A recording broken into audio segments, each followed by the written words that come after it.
ነው ተመልካቾቻችን አድማጮቻችን እንደተለመደው የገባችሁ ላይክ በማድረግ ሌሎችን ወዳጆቻችንን ጋብዟቸው ላይክ የሚለውን በመጫን ማለት ነው እናንተ ስትጫኑ እነሱ ኖቲፊኬሽኑን ይመለከቱታል ይገባሉ ማለት ነው አልጎሪዝሙ ያሳያቸዋል ስለዚህ ላይክ ማድረግ አትርሱ ተመልካቾቻችን አድማጮቻችን እኔ ቀጥታ ወደ መረጃዎቼ ሰላም ጤና ይስጥልን ተመልካቾቻችን እንደምን ዋላችሁ እንደምን አመሻችሁ ከአንከር ሚዲያ ዝግጅት ክፍል ክብር ሰላምታችንን እናቀርባለን የአማራ ማህበር በሰሜን አሜሪካ የ12 ወራት ሪፖርት አጠናቅሮ አውጥቷል ሪፖርቱ በአማራ ክልል ባለፉት 12 ወራት የተከሰቱትን አጠቃላይ ከጦርነቱ ጋር የተያዘ ክስተቶችን በመረጃ በአሃዝ የተጠናቀረበት ሪፖርት ነው ሪፖርቱ ብዙ ነገሮችን ያነሳል የተዘጉ ትምህርት ቤቶች የፈረሱ ትምህርት ቤቶች የተገደሉ ሰዎች የተደፈሩ ሴቶች በአጠቃላይ በርካታ ቁጥሮችንና መረጃዎችን የያዘ ሪፖርት ነው ይፋ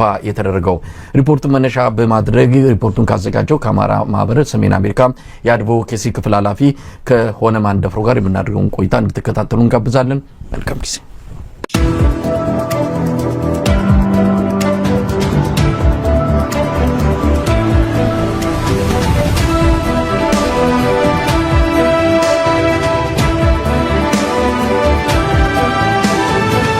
ተናስተልን ሆነ ተናስተልን መሳይ እንዴት ሰነበትከ እንግዲህ ያው አመታዊ ሪፖርት አወጣችሁ በጣም ብዙ ነገሮች አስገራሚ ነገሮች በጣም የሚያስደነግጡ ነገሮች ብዙ አሃዞች ቁጥሮች መረጃዎች በስፋት የሚገኙበት ሪፖርት ነው የ12 ወራት ሪፖርት እስቲ በቅድሚያ ሪፖርቱ እንዴት ተዘጋጀ እንግዲህ በየወሩ መታወጡት በየሳምንቱ መታወጡት ሪፖርት አለ የአማራ ክልል ወቅታዊ ሁኔታን በተመለከተ ጦርነቶች የት እንዳሉ ምን ጉዳት እንደደረሰ ሳምንታዊ ሪፖርት አላችሁ ወራዊ አላችሁ አሁን ደግሞ የአመቱን አጠናቅራችሁ ነው ይዛችሁ የመጣችሁትና እንዴት ነው ይሄንን ሪፖርት የሰራችሁት የአመቱን መልካም መሳይ በመጀመሪያ ድሉን ስለሰጠን እናመሰግናለን የአማራ ማህበር በአሜሪካ ያው ለረጅም ዓመታት በሰብአዊ መብት ጥሰት ዙሪያ ላይ አተኩሮ በተለይ በአማራው ህዝብ ላይ እየደረሱ ያሉ ጭፍጨፋዎችንና ሌሎች የዘር መብት ጥሰት ስራዎችን የመሰነድ ስራ ስንሰራ ቆይተን ነበረ ይህ ጦርነት ከተጀመረ ጊዜ ጀምሮ ደግሞ በተለይ ከኢትዮጵያን ካልሆኑ በፖሊሲ ቲንክ ታንኮች በመንግስት በውጭ መንግስታቶች የሚሰሩ የተለያዩ አካላቶች መረጃ ጥያቄ በተደጋጋሚ ያቀርቡልን ነበር የጦርነቱን ሁኔታ በተመለከተ ተጨባጭ ሆነ በእውነት ላይ የተመሰረተ መረጃ የሚያቀርብ አካል ብዙ ካለመኖር ጋር ተያይዞ በተደጋጋሚ የኛን ድርጅት ጥያቄ ያቀርቡ ነበርና ይሄንን ጥያቄ መልስ ለመስጠት በሚል ለፉት አንድ አመት በላይ የሆነው አዲስ ኢኒሼቲቭ ጀምረናል ይህም ኢኒሼቲቭ አማራ ዋር አፕዴትስ ይባላል በራሱ ከትሪፕል ፔጅ ተነጥሎ በራሱ ማህበራዊ ገጾች ፔጆች ኖሮት እዛ ላይ አንተም እንዳልከው በየቀኑ በየሳምንቱ በየወሩና እንዲሁ አሁን ዛሬም እንደምናቀርበው አይነት ሪፖርት በየጊዜው ያወጣልና ይህንን ስራ ለመስራት መሬት ላይ ያሉ መረጃን የሚያቀብሉን ኢንቨስቲጌተርስ የምንላቸው ሰዎች አሉ እነሱ የዕለታዊ ዘገባ በየቀኑ ያስገባሉ እሱን ዘገባ ተናክረን እና ተጨማሪ አናሊሲስ አድርገን በየሳምንቱ ሰኞ እናወጣለን ወሩ መጨረሻ ደግሞ የወሩን አጠቃሎ እናቀርባለን በተመሳሳይ ይሄኛውም የተዘጋጀው በዛ አግባብ ነው ከተለይ አማራ ክልል ላይ ያተኮረ ነገር ግን ደግሞ ከሌሎች ክልሎችም የሚደርሱንን የሰብአዊ መብት ጥሰቶችንም በተወሰነ ደረጃ አካተን ባለፉት 12 ወራት ከግንቦት እስከ ግንቦት ፍሬንች ኦክቶበር 2024 እስከ ግንቦት 2025 በአንድ አመት ውስጥ የነበሩ የጦርነት ሁኔታዎች የሰብአዊ መብት ጥሰቶችና የድሮን እና የአየር ድብደባዎችን በተመለከተ ያዘጋጀነውን ያጠራቀምነው መረጃ ለአንባቢ በሚመች መንገድ በአጭር ትንተና የቀረበ ሪፖርት ነው እና ዝግጅቱ አገር ቤት መረጃውን በየቀኑ የሚያቀርቡ ተመራማሪዎች አሉ እዚህ ውጭ ደግሞ የዴታውን ወደ ዴታ ቤዝ የመረጃ ቋት የሚያስገቡ የሁኔታ ትንተና የሚሰሩ እንዲሁም ደግሞ የሪፖርት የማዘጋጀት ሪፖርቱ በእንግሊዘኛ ነው ብዙ ጊዜ የምናዘጋጀው እሱን ወደ አማርኛ የመቀየር ስራ የሚሰሩ ብዙ በርካታ ሰዎች የተሳተፉበት ሪፖርት ነው እንደው በዚህኛው አሁን ባወጣነው እንትን ሰፋ ያሉ መረጃዎችን አላቀረብንም ማጠቃለያ ነው ያን እየገለጽን ያለነው ምክንያቱም ትልቁን ስዕል እንዲያሳይ አድርገን ያቀረብነው ነው ነገር ግን ከዛ ሰፋ ያለ ብዙ መረጃ በእጃችን ላይ ይገኛል እነሱ ወደ ወደፊት እንዳስፈላጊነቱ የምናወጣ ነው የሚሆነው። የዝግጅት ሂደቱ ይህን ይመስላል። እንደው ሆነ ምናልባት ከጉድለቶቹን በተመለከተ እንግዲህ እንዲህ አይነት መረጃ ለመሰብሰብ በጣም የተደራጀ ነገር ያስፈልጋል። አንዳንዴ የመረጃው መጣረስ ወይም ደግሞ በበቂ ሁኔታ መረጃውን አለማግኘት አንዳንድ ጊዜ ከአደጋው ስፋትና እኛም ያው በየለቱ በእናንተ ደረጃ መረጃዎችን እየሰነድን ባናቀርብም ግን ቁጥሮች በጣም በስፋት ይመጡልናል። አደጋዎቹ የሚከሰቱት አጠቃላይ ከጦርነቱ ጋር ተያይዞ የሚፈጠሩት ነገሮችን በተመለከተ እንሰማለን እና እንደው በዚህ ደረጃ የተሟላ ነው በቂ ነው በትክክል ያለው ሁኔታ ያሳያል የሚል ሪፖርት ነው ወይስ ጉድለቶች አላችሁ ብላችሁ ታምናላችሁ? ትክክል መሳያቸው በማንኛውም በጦርነት ዙሪያ የሚሰበሰብ መረጃ ሙሉ ይሆናል ተብሎ አይታሰብም። እንኳንስ የኛ ድርጅት ዲያስፖራ ላይ ያለ በንጽጽር ጥቂት የሰው ኃይል ያለው ድርጅት ቀርቶ በጣም ትላልቅ ግዙፍ ዓለም አቀፍ ተቋማቶች እንኳን በመረጃ በጦርነት ወቅት መረጃዎችን ሲያሰባስቡ ሁሌም የተሟላ መረጃ ይኖራል ተብሎ አይታሰብም እና ከዚህ አንጻር እንደ ማንኛውም በጦርነት ዙሪያ ዘገባ እንደሚያቀርብ ሪፖርት የራሱ ጉድለቶች አሉበት።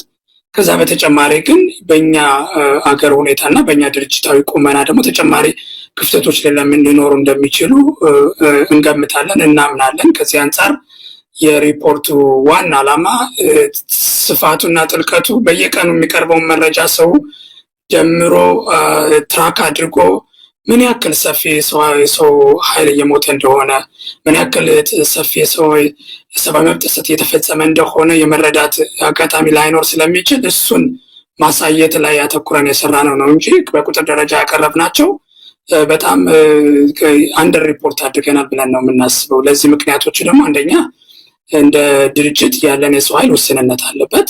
በጣም በርካታ እንደምታውቀው ጦርነት የሚከናወንባቸው ቦታዎች በጣም ሰፊ ናቸው። አማራ ክልል ሁሉም አካባቢ በሚባል ደረጃ ጦርነት ይደረጋል። እነዚህን አካባቢዎች በሙሉ ከቨር የሚያደርግ የሰው ኃይል የለንም። ምንም እንኳ በሪሞት ሰዎች በስልክ ምናምን በተለያየ መንገድ መረጃዎችን እንዲሰበስቡ ብናደርግም ዞሮ ዞሮ ግን አንዱ የክፍተት መንስኤ የሚሆነው ካለን የሰው ኃይል ውስንነት አንጻር ሁሉንም ነገሮች መዝግበናል ብለን አናስብም። አንድ ክፍተት እሱ ነው። ሁለተኛው አሁን ከጠቀስኩም ጋር ተያይዞ መረጃዎችን የምንሰበስበው በስልክም ጭምር ስለሆነ አንዳንዴ ያገዛዙ የስልክ መስመሮችን በመዝጋት አንዳንዴ መረጃ እንዳይወጣ ለማድረግ፣ ሌላ ጊዜም ደግሞ የፋኖ ኃይሎች ኦፕሬሽኖችን እንዳይሰሩ ለመገደብ ታስቦ በተለያየ አጋጣሚ የተለያዩ ቦታዎችን መረጃዎች የመገናኛ መንገዶችን ያጠፋል።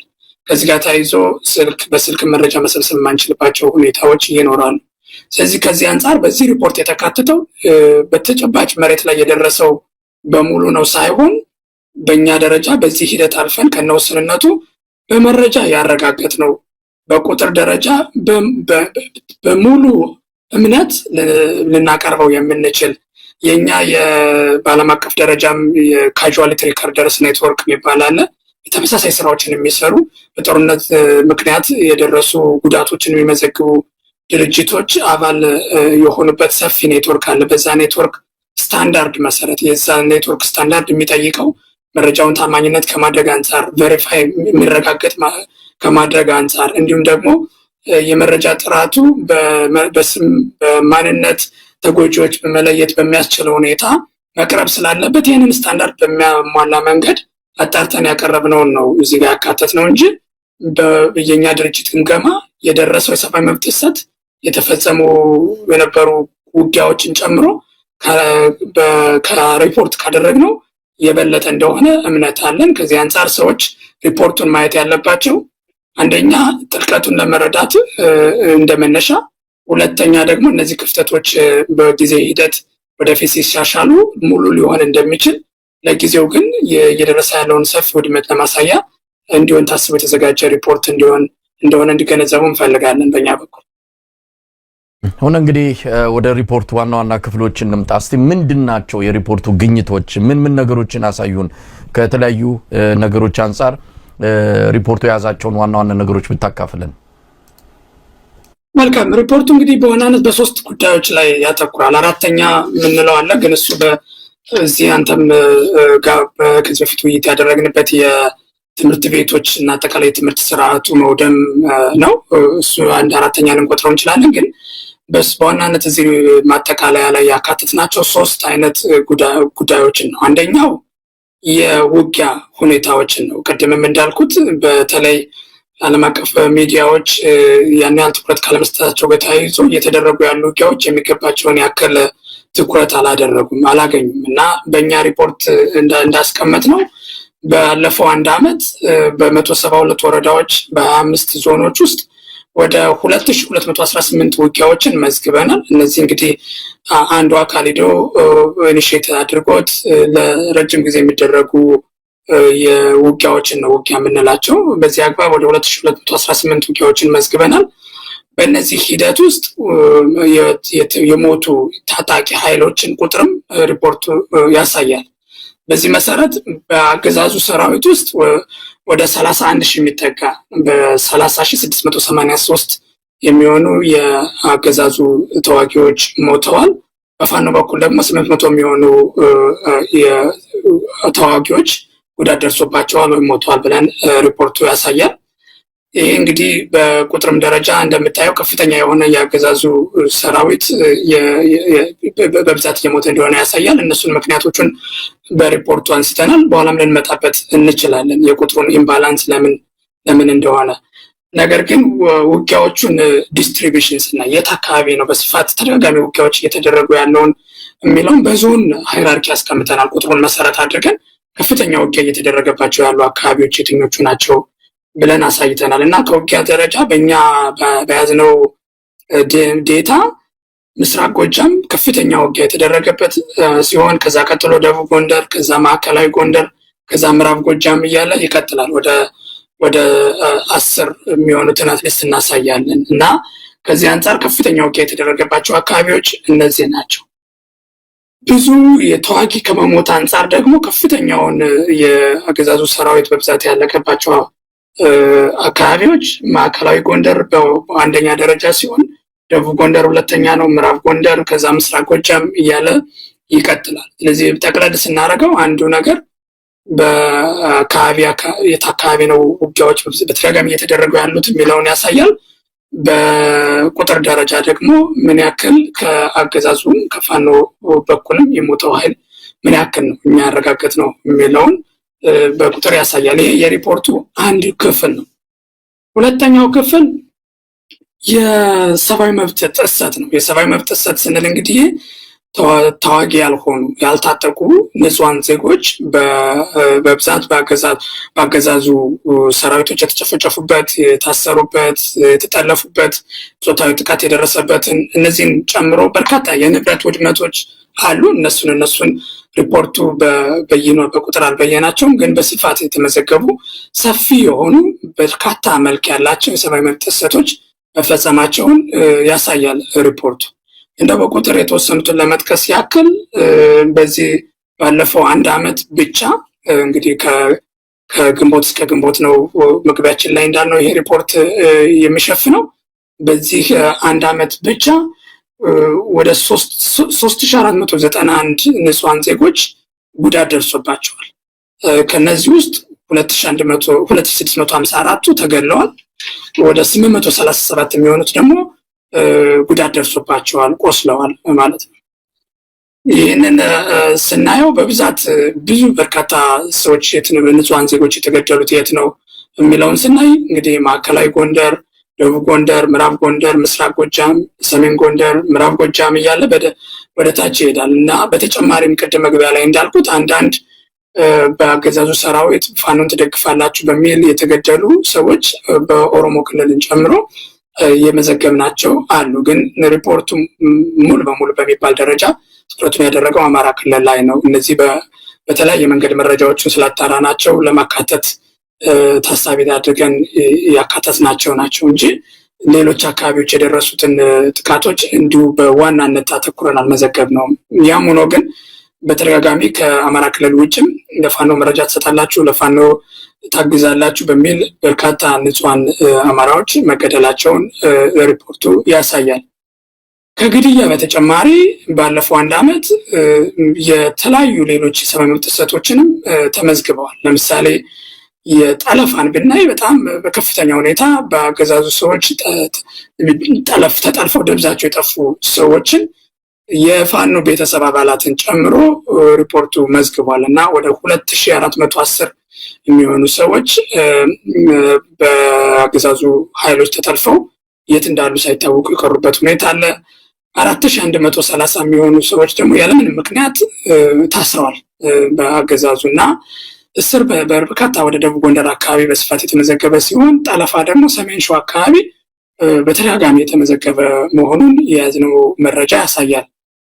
ሌላው ምናልባትም በዚህ ሪፖርት በጣም በከፍተኛ ሁኔታ የቀረበው ቁጥር ትክክለኛ ሁኔታውን ገላጭ አይደለም የምንለው የጾታዊ ጥቃት ሁኔታ ነው። ጾታዊ ጥቃት እንደምታውቀው መሳይ በርካታ ጥቃት የሚደርስባቸው ሴቶች ከማህበረሰቡ ላለመገለል ሲሉ አያመለክቱም ወይም ሪፖርት አያደርጉም፣ ለሌላም ሰው አይናገሩም እና በዚህ ምክንያት ትክክለኛ ቁጥሩ ለማወቅ በጣም አስቸጋሪ ከሚባሉ የሰብአዊ መብት ጥሰቶች አንዱ ነው። ያም ሆኖ ግን 145 የሚሆኑ ሴቶች የጾታዊ ጥቃት ደርሶባቸዋል። አብዛኞቹም ደግሞ በአገዛዙ ሰራዊት በቀጥታ የተደፈሩ ናቸው ባለን መረጃ መሰረት እና ይሄ ሁለተኛው እንግዲህ በሰብአዊ መብት ጥሰቶች ዙሪያ ያተኮረው ክፍል ነው። የመጨረሻው በድሮንና በአየር ኃይል ጥቃት ድብደባዎች የደረሰው ጉዳት ነው። ከዚህ አንጻር ባለፈው አንድ ዓመት 136 የሚሆኑ የአየርና የድሮን ጥቃቶችን መዝግበናል። በዚህ ምክንያት 860 ዜጎች ጉዳት ደርሶባቸዋል። 656 የሚሆኑ ተገድለዋል። 204 የሚሆኑት ቆስለዋል። ይሄ በምስራቅ ጎጃም እና ሰሜን ሸዋ አካባቢ በስፋት የታዩ ከሌሎቹ ሲነጻጸር ከፍ ብሎ ተመዝግቧል። ነገር ግን በሌሎችም ዞኖች በስፋት መመዝገቡን ሪፖርቱ ያሳያል። በዋናነት እነዚህ ሶስቱ በሪፖርቱ የቀረቡ ሆኖ ነገር ግን አንተም በጥያቄ እንዳነሳው ሌላው በከፍተኛ ውድመት የደረሰው የትምህርት ስርዓቱ ላይ ነው። ከዚህ አንጻር ባለፈው በዚሁ ዙሪያ ኤጁኬሽን አንደር ሲጅ የሚል ራሱን የቻለ ሪፖርት አውጥተናል። ከዛ በኋላ የደረሱን መረጃዎችን ስንጨምር ወደ 5231 ትምህርት ቤቶች ስራ አቁመዋል። ከነዚህ ውስጥ 1390ዎቹ ጉዳት ደርሶባቸዋል። 830 የሚሆኑት በአገዛዙ ሰራዊት የጦር ካምፕ ሆነው ጥቅም ላይ እየዋሉ ነው። አንዳንዶቹ ቪዲዮዎችም እየወጡ ያሉበት ሁኔታ አለ። 4.4 ሚሊዮን የሚሆኑ ህጻናቶች ደግሞ ከትምህርት ገበታ ውጭ ሆነዋል። በአጠቃላይ በአማራ ክልል ብቻ ማለት ነው እና ይህንን ሪፖርቱን ባለፈው በሚያዝያ ላይ አወጥተነዋል። አሁንም ትራክ እያደረግን ነው። ተከትሎ ሪፖርቶችን እናወጣለን እና በአጠቃላይ የሪፖርቱን አሃዞች እና የሚያሳያቸውን ጠቅላላ ሁኔታዎች በዚህ መንገድ መግለጽ ይቻላል መሰለኝ። እንግዲህ ሆነ ምናልባት ቁጥሮችንም ስንመለከት ያስደነግጣሉ።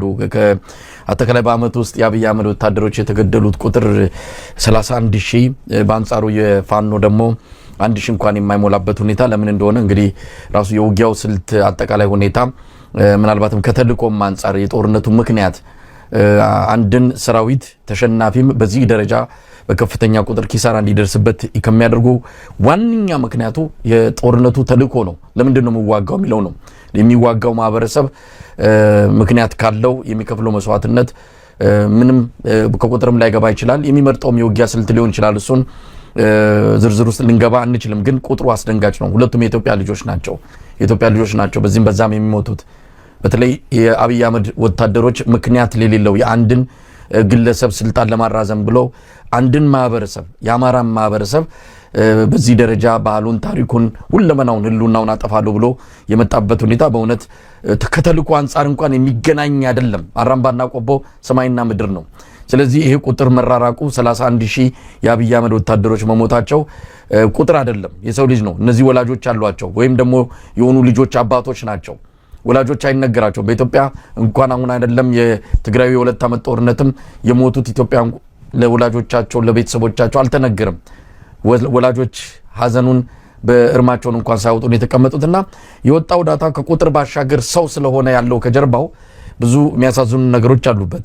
ከትምህርትም አንፃር ያነሳችሁታል። እንግዲህ አንድ ትውልድ እየጠፋ ነው። እንግዲህ 3 ዓመት 4 ዓመት ከቀጠለ እነዚህ ልጆች ወደ ሃይስኩል የሚገቡበት ሰዓት፣ ወደ ትምህርት ቤት የሚገቡበት ሰዓት ከእድሜያቸው በጣም ዘግይተው እንደሚሆን ይታመናልና ትውልድ ነው እየተበላሸ ያለው። እንደው ሆነ ቁጥሮቹ ምንን ያሳያሉ? እናንተ በማጠቃለያችሁ ላይ ምናልባት ምክር ሀሳብም ሰጣችሁበት ሊሆን ይችላል። እነዚህ ቁጥሮች ከትምህርት ቤቶች መዘጋት፣ ከህፃናት ከትምህርት ቤት አለመሄድ ጋር በአጠቃላይ ይሄ ማህበራዊ ኢኮኖሚ አጠቃላይ ቀውሱን እንዴት ነው የምትገልጹት? እንዴት አላችሁ በሪፖርታችሁ ላይ? መልካም ጥሩ ጥያቄ ነው መሰለኝ። ቲንክ መጀመሪያ ቁጥሩን በተመለከተ እኛም በሪፖርቱ ላይ የተወሰነ አናሊሲስ መስራት ሞክረናል እና የኛም ግምገማ ምንድን ነው የአገዛዙ ኃይሎች ተዋጊዎች በከፍተኛ ሁኔታ እየሞቱበት ያለው ምክንያት አንደኛው ከአንተም ካነሳው አንጻር ለጦርነቱ ዓላማ ተገዥ አይደሉም። አብዛኞቹ በተለያዩ ኢኮኖሚ ምክንያቶች በገንዘብ የፊርማ ከፍተኛ ገንዘብ እንሰጣለን በሚል ተታለው የገቡ ገና እድሜያቸው የጦርነት ያልደረሱም የፖለቲካ ምክንያቱን የማይረዱ የጦርነቱን ምክንያት የማያምኑበት እና በስፋት በገፍ ሰልጥነው ወደ ጦር ግንባር እንዲሄዱ የሚደረጉ ገና በደንብ አቅም የሌላቸው ተዋጊዎች ናቸው በአገዛዙ ምክንያት እየቀረቡ ያሉት። ስለዚህ ከዚህ አንጻር ከፍተኛ ሁኔታ በአደጋ ተጋላጭ የመሆን ሁኔታ አለ። አንዱ እሱ ነው። ሁለተኛ የፋኖ ኃይሎች በጦርነቱን የአማራ ህዝብ እንደ ህዝቡ ላይ የታወጀ ጦርነት እንደሆነ ስለሚገነዘብ እና ለነሱ ከፍተኛ ድጋፍ ስለሰጣቸው በጣም በስፋት መረጃዎችን ያገኛሉ። ከዚህ ጋር ተያይዞ የአገዛዙ ኃይሎች የሚያደርጓቸውን እንቅስቃሴዎች ቀድሞ የማወቅና በደፈጣ ውጊያም በአንዳንዴም በቀጥታ ውጊያም በከፍተኛ ሁኔታ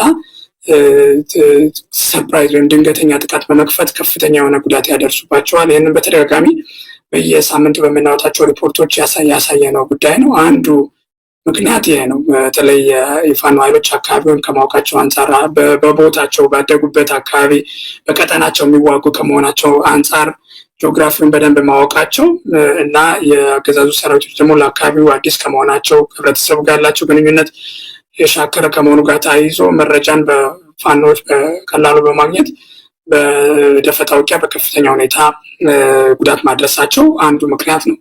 ሶስተኛው አይ ቲንክ የፋኖ ኃይሎች አሁን እንግዲህ ለዚህ ሀገር ወደ 5 ዓመት ጦርነት ተደረገ እና በ5 ዓመት ሙሉ ሲዋጉ ነበር የነበሩት እና ከጊዜ ጊዜ የጦርነት አቅማቸው የመዋጋት አቅማቸው ልምዳቸው እየዳበረ ከመምጣቱ ጋር ተያይዞ ያላቸው መሳሪያ አቅም እየዳበረ ከመምጣቱ ጋር ተያይዞ አደረጃጀታቸው የተሻሻለ ከመምጣቱ ጋር ተያይዞ ከፍተኛ የሆነ የመዋጋትና የጉዳት የማድረስ አቅም አዳብረዋል። አዳዲስ መሳሪያዎችን መታጠቃቸውም አንዱ ምክንያት ነው ብለን እናምናለን። በመጨረሻ ያየነው ጉዳይ በተደጋጋሚ በተለይ ከአማራ ፖሊስ ከአድማ ብተና እና ከሚሊሻ በተደጋጋሚ ከአገዛዙ ጋር ተሰልፈው የሚዋጉ የነበሩ እነዚህ ኃይሎች እጅ በመስጠት ከፍተኛ የሆነ መረጃዎችን በመስጠት ጥቃቶችን አብረው ከመፈጸማቸው ጋር ተያይዞ ኢንሳይደር ኢንፎርሜሽን የማግኘት ምድር አላቸው እና እነዚህ በሙሉ ተደማምረው በአገዛዙ በኩል ከፍተኛ የሆነ የሰው ኃይል እንዲሞት አስተዋጽኦ እንዳደረገ አይተናል፣ ተገንዝበናል። ነገር ግን አንተም እንዳልከው ማንም ሰው መሞት የለበትም። የጦርነት በርካታ ሰዎችን ህይወት እየቀጠፈ እንደሆነ እንገነዘባለን። የአገዛዙ አንፎርቹኔትሊ አብይ አህመድ እነዚህ ወታደሮች መሞታቸው ለሱ ምንም ደንታ የሚሰጠው አይደለም። እንኳን ወታደሮችን እና ንጹሃኑን ሲሞት እንኳን ከዚህ በፊት አንተም እንዳየው አሜሪካ እኮ ሰው ይገደላል፣ ሌላ ሀገር እኮ ሰው ይገደላል የሚል አይነት ማብራሪያዎችን ነው እንጂ የሚሰጠው እነዚህ ሰዎች ቤተሰብ አላቸው፣ ህጻናቶች አሉ፣ ነፍሰ ጡር የሆኑ ሰዎች ተገለዋል። በዚህ ሪፖርት ዶክመንት ያደረግነው እነሱን እንደ ሰው አይቶ ርህራሄና ጸጸት ከመሰማት ይልቅ እንደውም ሌላም ሀገር የሚሆነው ነው ለምንድን ነው እዚህ ሀገር ብቻ እንደሆነ የምታደርጉት የሚል የበለጠ ዘግናኝ የሆኑ መልሶችን ሲሰጥ አይተናል እና ከዚያን ጋር ተያይዞ እየደረሰ ያለው ሞት በጣም ያሳዝናል። መፍትሄው እንግዲህ በእኛ በኩል ለዓለም አቀፍ ተቋማቶች ተደጋጋሚ ስናደርስ የነበረውን መፍትሄ አብይ አህመድ አገሪቷ ውስጥ ሰላም እንዲመጣ የሚያደርግ ሰው አይደለም። በባህሪው ራሱ አብይ አህመድ ያለ ጦርነት መኖር የሚችል አይነት ሰው አይደለም። እንደመጣ ጦርነት ውስጥ ነው የገባው። ከዛን ሰዓት ጀምሮ ከአንድ ቦታ ወደ ሌላ ቦታ አፈሙዝን ከአንድ ወደ ሌላው እያዞረ ጦርነት በመስፈክና ጦርነት በማድረግ ላይ የተመሰረተ መንግስት የጦርነት ኢኮኖሚም ነው እየመራ ያለው። ከዚህ ጋር ተያይዞ ከጦርነቱም ባለፈ ሀገሪቱ በሙሉ መቀመቅ ውስጥ እየገባች የኑሮ ውድነት ከፍተኛ ሁኔታ ውስጥ ገብቶ ሐኪሞች እንኳን ደህና ተከፋይ የሚባሉት መኖር መብላት የማንችልበት ሁኔታ ደርሰናል። ዳቦ ጥያቄ አለን ብለው በአደባባይ ወጥተው ያየንበት ሁኔታ አለ እና ከዚህ አንጻር መፍትሄው የአብይ አገዛዝን አካውንተብል ማድረግ፣ ለፈጸማቸው ወንጀሎች ተጠያቂ ማድረግ እና ኢትዮጵያኖች የሚፈልጉትን አይነት ስርዓታዊ ሽግግር እንዲደረግ ጫና ማድረግ ነው እንጂ ከዛ ባለፈ ከዛ መልስ የሚደረጉ ጉዳዮች ምናልባት ለጊዜያዊነት አንዲት ሀገር አንዳንድ ሀገራቶች እሱን እንደ ሎሌ በመጠቀም የሚያገኙት ጊዜያዊ ጥቅም ሊኖር ይችላል። በረጅም ጊዜ ግን የእነሱንም ጥቅም ጨምሮ አደጋ ውስጥ የሚከትና ለቀጠናውም ሰላም ጥሩ ያልሆነ አገዛዝ ስለሆነ ዘላቂ የሆነ መፍትሄ ያስፈልገዋል የሚለውን መልእክት በተደጋጋሚ ስናስተጋባ ነበረ። ያም ሆኖ ግን እነዚህ የመዘገብናቸው ደግሞ በዓለም አቀፍ ደረጃ የሚያስጠይቁ ወንጀሎች ስለሆኑ በተለይም ከሰብአዊ መብት ጥሰት ከተያይዞ ከትምህርት ተቋማቶች ውድመት ከተያይዞ ከድሮን ጥቃት ከተያይዞ እየተፈጸሙ ያሉት ጉዳዮች ወንጀሎች ስለሆኑ የዓለም አቀፍ ሕግ መሰረት የወንጀል ተጠያቂነት እንዲኖር ግፊቶችን እናደርጋለን። በዚህም አግባብ የዓለም አቀፍ ተቋማቶች የሚጠበቅባቸውን እንዲያደርጉ ግፊት እናደርጋለን። ያም ሆኖ ግን አልቲሜትሊ ይህንን ሁኔታ መቀየር የሚችሉት እንደ ህዝብ የአማራ ህዝብ እንደ ሀገር ኢትዮጵያውያኖች በሙሉ ተባብረው አገዛዙ ላይ የሚያደርጉት ትግል ፍሬ ሲያፈራ እንደሆነ እንገነዘባለን። እሱንም ጠቁመናል በሪፖርቱ ላይ። እንደው ሆነ ሁለት ነገሮችን እናነሳለው በተከታታይ። ምናልባት የመጀመሪያው ከዚህ ከድሮን ጥቃት ጋር በተገናኘ ነው። በደንብ ሰንዳችሁ እንግዲህ ባላችሁ የመረጃ ተደራሽነት የተፈጸሙትን የድሮን ጥቃቶች ባለፉት 12 ወራት ከቦታ ካደረሱት ጉዳት በተለያየ መልኩ ቁጥሮችን በዝርዝር ያያችሁበት ነው።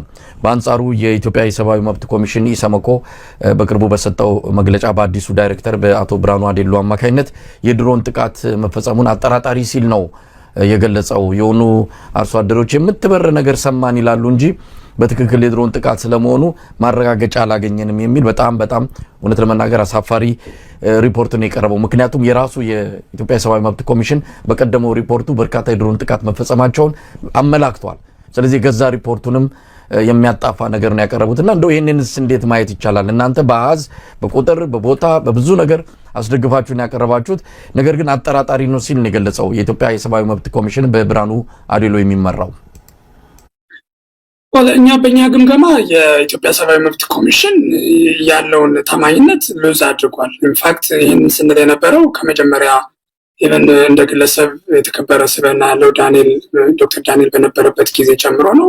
በወቅቱ ከሱም ጋር በተለያዩ መድረኮች ይህንን ቅሬታችንን ያቀረብንበት እና ምንም እንኳ እሱ አውቆ ተባባሪ ነው ባንልም በሱ ስር የነበሩ በተለይም የቅርንጫፍ መሪዎች በተለይም ከአማራ ክልል ውጭ ያሉ ቅርንጫፎችን የሚያስተዳድሩ የቅርንጫፍ ኃላፊዎች በቀጥታ ሪፖርቶች ውስጥ አስገብተው መረጃዎችን የማዛባት ስራ ይሰሩ እንደነበረ ይህንንም ከራሱ ከዛው ከኮሚሽኑ ሰዎች ባገኘነው መረጃ ተነስተን እኔ ራሴ ያቀረብኩበትን ወቅት አስታውሳለሁኝ። ነገር ግን እሱ ከወጣ በኋላ ሙሉ ለሙሉ የፓርቲ መዋቅሩ ተቀጥላ እንደሆነ ነው የምናየው። በእኛ ግምገማ የሪፖርቱ ምንም ከብልጽግና ላቀርበው ከሚችለው የተለየ ሊሆን ይችላል ብለንም አንጠብቅም። ሌላውም ሰው በዛ አግባብ መረዳት አለበት ብዬ ነው የማስበው። ከዚሁም ጋር ተያይዞ አሁን አዲስ የተቀምክስከው ሰው ከመሸሙ ጋር ተያይዞ ምናልባትም የተሻለ ስብዕና አላቸው የሚባሉ ወይም በኮዞ ያምናሉ የሚባሉ ኮሚሽነሮች፣ ምክትል ኮሚሽነሮች ከኃላፊነታቸው የለቀቁበትና ተቃውሞ አሁን ባለው ነባራዊ ሁኔታ በብልጽግና ካድሬ ሰዎች የተሞላበት ደረጃ ደርሷል እና ከዚህ አንጻር ምንም እንኳ የታማኝነት ጥያቄው ቀድሞ የነበረ ቢሆንም አሁን አዲስ ኃላፊ ከተሾመ በኋላ በእኛ በኩል ምንም አይነት ታማኝነት ያለው ስራ ይሰራሉ ብለን አናስብም። ሌሎችንም እንኳን እንደዚህ በጦርነት ጉዳይ በጣም ፖለቲካሊ ሴንሲቲቭ በሆኑ ጉዳዮች ቀርቶ አዘቦት በሆኑ የሰብአዊ መብት ጥሰቶችን ላይ ግድ ሰጥቷቸው ክትትል ያደርጋሉ ብለን አናስብም። ከዚህም አንጻር መረጃው ስለሌላቸው መረጃውን ስለማያውቁ ሳይሆን ከብልጽግና ፓርቲ በተሰጣቸው አቅጣጫ መሰረት ተልኳቸው እኛን ጨምሮ ሌሎች መሰል ዓለም አቀፍ ተቋማቶች ያቀርቧቸው የሚችሉ የሰብአዊ መብት ጥሰት መረጃዎችን የመከላከል የማጣጣል የመካድ ኃላፊነት ተሰጥቷቸው እንዲሰሩ አቅጣጫ ስለተሰጣቸው የዚህ ተልኳቸው አካል ነው ይሄ መልስ ብለን ነው የምናስበው። ይሄ ደግሞ አዲስ አይደለም። አንተም እንደምታውቀው በትነግ ስልጣን ላይ በነበረበት ዘመን የሰብአዊ መብት ኮሚሽኑ ሌሎች የሰብአዊ መብት ድርጅቶችን ስራ ከመደገፍ ይልቅ በዓለም አቀፍ ደረጃ የሚንቀሳቀሱ የሰብአዊ መብት ተቋማቶችን የማጣጣል እነሱ ላይ ክስ የማቅረብ እና ዘመቻዎችን የማድረግ ስራ ነው ሲሰራ የነበረው። አሁን በተለይ ዶክተር ዳንኤል ከመውጣቱ ጋር ተያይዞ ሙሉ በሙሉ ተቋሙ እዚህ ስራ ላይ መጠመዱን እና ወደዛ እየሄደ እንደሆነ ነው የምንገነዘበው። ስለዚህ በእኛ በኩል አውቆ የተኛ ቢቀሰቅሱት አይሰማም አይነትም ነገር ስለሆነ ለተቋሙ የምናደርሰውን የነበረውን መረጃ የማጋራት ስራ አቁመናል። ምንም አይነት ታማኝነት ያለው መረጃ የሚወጣል ብለንም ስለማናስብ የሚሰሩትንም ስራ ሞኒተር ማድረግ ካቆመን ቆይተናል።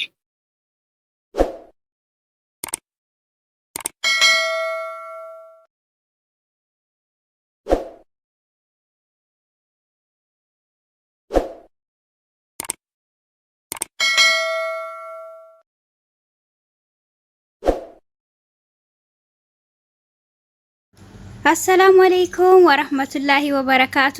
ሰላም ጤና ይስጥልኝ ውድ የቻናሌ ቤተሰቦች እንዴት ናችሁ? ሰላም ናችሁ ወይ? ከኔ ጋር አልሐምዱሊላህ ሁሉ ሰላም ነው። ዛሬ ደግሞ ሱቅ የገዛነውን እቃ አብረን እናያለን። በዛውም ደግሞ ሱቁን እንጎበኛለን ማለት ነው። ቪዲዮውን በላይክ እና ሼር ሰብስክራይብ ጀምሩ ትላችኋለሁኝ። እንግዲህ እዚህ ጋር እንደምታዩት ሱቁ ላይ የዞርና ነው ማለት ነው። ያው የገዛናቸው አንዳንድ እቃዎች አሉ ማለት ነው።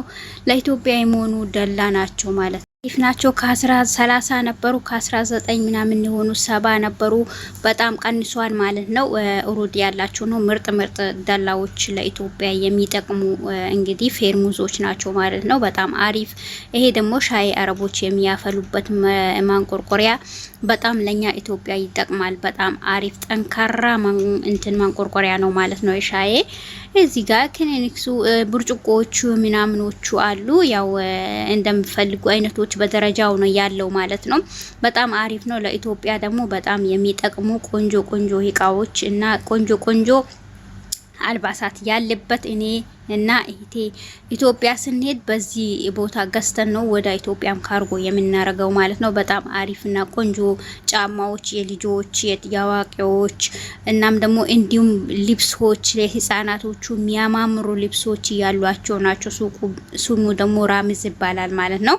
በጣም አሪፍ ነው። ብዙ ቦታ አለ በነገራችን ላይ። ነገር ግን እኔ ያለሁበት እዚህ ጋር ምርጥ ያኔ በአቅም ደረጃ የሚገኝበት ቦታ ነው ያለው ማለት ነው ላችኋለሁ። ቤተሰቦቼ ቪዲዮ ላይክ አድርጉት እንግዲህ እና በጣም አሪፍ ነው። አብረን እንጎበኛለን። እነዚህ ቲሸርቶች ናቸው። ይሄ ሱሪው ነው ማለት ነው።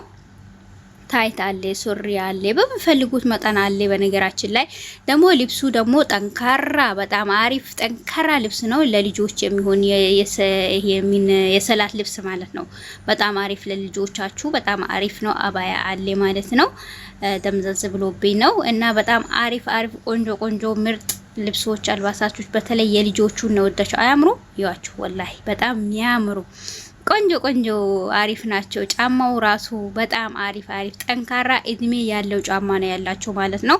ልብሶቹ ራሱ በጣም የልጆቹ በተለይ ከትላልቆቹ የልጆቹ ልብስ በጣም የሚማርኩና ፉስታኖች በቃ ያኔ ሴት ልጅን በዛ ሰዓት እኔ እንጃ ብቻ ግን እውነት ለመናገር ማለት ነው እንደዚህ የሚያማምሩ ነገሮችን የሴቶቹን ልብስ ስታዩ በጣም ደስ ይላቸዋል ማለት ነው።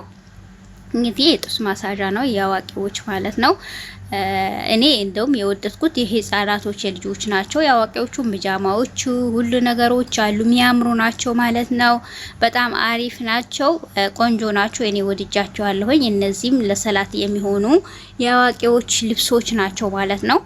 ትላልቅ ነው ማለት ነው እና በጣም አሪፍ አልባስ የመኝታ ልብሶች የሚያማምሩ ቆንጆ በጣም የወደድኳቸው በጣም አሪፎች አሉ እላችኋለሁ። እንግዲህ ቢጃማዎቹን የምትፈልጉ ካላችሁ እንግዲህ ይሄ ምንድነው ውስጥ ልብስ ከውስጥ የሚለበስ ራሱ በጣም ቆንጆ ነው ያላቸው ማለት ነው እና አሪፍ ነው። እኔ በበኩሌ ወድጄዋለሁኝ። ሱቃቸው ላይ ራሱ ብዙ ጊዜ ገዝተን ብዙ ጊዜ የተጠቀምንበት ብዙ ጊዜ ደግሞ በዛ ላይ እድሜው ረጅም የሆነ እቃ ነው ያላቸው። በየጊዜ ደግሞ ይቀያይራሉ። አዳዲስ ነገር ነው የሚያስገቡት ማለት ነው። ሁሉንም ማለት ነው። ለዛ ሲሆን በጣም ደስ የሚል ነው። እዚህ ጋር ፓንት አለ፣ ካልሲ አለ ለሚፈልግ ማለት ነው። ይሄ ካልሲም በደርዘን ነው በእንትን ነው የሚሸጠው። የታሸገ በፍሬም አለ በነገራችን ላይ። እዚህ ጋር ደግሞ ያው እንደምታዩ በፍሪ እንደ እዛ ጋር ተቀምጧል ማለት ነው። ይሄም እዚህም ጋር በዛ በኩል በቀኝ በኩል ማለት ነው አለ። ይሄው የኛ ልብሶች የሸቃሎች ልብሶች ራሱ ሞልቷል ማለት ነው። እና የምንኮራበት የሚኮራልን የሚያበላን የሚያጠጣን እሱ ልብስ ነው ማለት ነው። እና በጣም አሪፍ ነው፣ ወድጄዋለሁኝ። እናንተም እዚሁ እኔ ያለሁበት አካባቢ ከሆናችሁ ገብታችሁ ግዙ። በጣም አሪፍ ነው፣ የሚመች ነው፣ ቆንጆ ነው። በዛ ላይ ተመጣጣኝ እንትን ዋጋ ያለው እቃ ነው ማለት ነው። ቀበቶቹ ሞልቷሉ እውነት ለመናገር ማለት ነው። እዛ ላይ ቶሎ አይበጣጠሱም። እነዚህ ከነዲሮች ራሱ ለስራ ምናምን ስትለብሷቸው ከሸይላ ራሱ ማች አርጋችሁ ብትለብሷቸው በጣም አሪፍ ናቸው። አባዮች ራሱ አሉ ማለት ነው። ሁሉም በየመጠኑ የሚያገኝ ሁሉ ነገር አለ። እዚህ ማይገኝ ነገር የለም። ጫማዎቹ በጣም የወደድኳቸው፣ ሻንጣዎች ብዙ ነገር ነው ያለው ማለት ነው። የሌለ ነገር የለም እዚህ ውስጥ። እንደውም ብዙ ጊዜ ገብቼ ቀርጬላችኋለሁ ማለት ነው። ብዙ ጊዜ እንደዚህ ለቅቄላችኋለሁ። ውስጥ ገብታችሁ ብታዩ ራሱ ከነዲሮች እነዚህ ሆን የሚያማምሩ ናቸው። ሸሚዞች እነዚህ ሆን የትላልቅ ሰዎች ናቸው። በጣም የሚያማምሩ ናቸው ማለት ነው ቤተሰቦቼ። እና እወዳችኋለሁ። ቪዲዮን ላይክ እና ሼር ሰብስክራይብ ማድረጉን እንዳትረሱ። እንዲሁም ለቤቴ አዲስ የሆናችሁ ደግሞ ደውል ምልክቷን ማጥቆሩን እንዳትረሱ እያልኩኝ ወዳችኋለሁኝ። ወሰላሙ አለይኩም ወራህመቱላሂ ወበረካቱ።